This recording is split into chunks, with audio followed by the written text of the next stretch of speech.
महागठबंधन में छोटे दलों को ज़्यादा तरजीह दी गई है। उन्हें उम्मीद से ज़्यादा सीटें भी दिख रही हैं, क्योंकि हम बात करें मुकेश सहनी की वीआईपी पार्टी की, वो अभी नई पार्टी है, पहली बार चुनाव लड़ रही है, लेकिन उसे 3 सीट दिए गए हैं। जबकि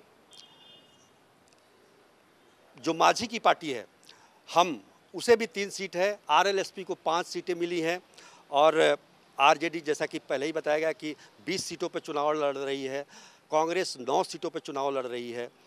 तो ये एक तरह से जो इसका हम देखते हैं, तो इसमें छोटे दलों को ज़्यादा, और ख़ास तौर पर जो पॉकेट पार्टियां हैं, जो एक जातिगत पार्टियां हैं, जाति को लेकर चलती है, उसको ज़्यादा तरजीह दी गई है।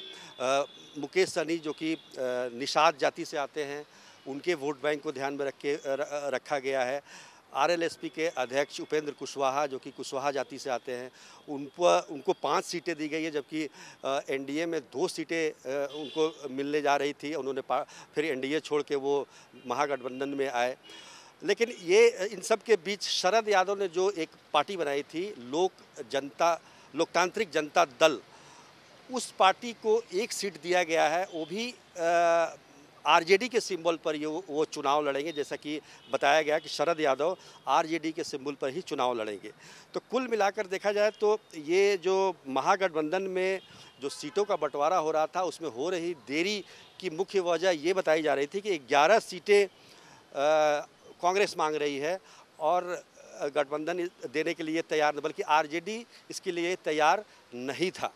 तो अब कांग्रेस को 9 सीटें मिली हैं और उसे एक राज्यसभा सीट दी जाएगी, ऐसा आश्वासन भी दिया गया है। दूसरी तरफ जीतन राम मांझी को न सिर्फ 3 सीटें मिली हैं, और 3 सीटों में आप देखिए तो गया है, औरंगाबाद है और एक नालंदा। तो औरंगाबाद सीट को लेकर कांग्रेस में काफ़ी आज देखने को मिला धरना प्रदर्शन, क्योंकि निखिल कुमार जो कि वहाँ के पूर्व सांसद रहे और पूर्व कमिश्नर भी थे वो दिल्ली के, उनका टिकट काट दिया गया। उसको लेकर काफ़ी हंगामा हुआ और सदाकत आश्रम में घेराव भी हुआ। तो कुल मिलाकर देखा जाए तो आज जिस तरह से बड़े नेता नहीं आए, उससे लगता है कहीं ना कहीं अभी कुछ पेच फंसा हुआ है।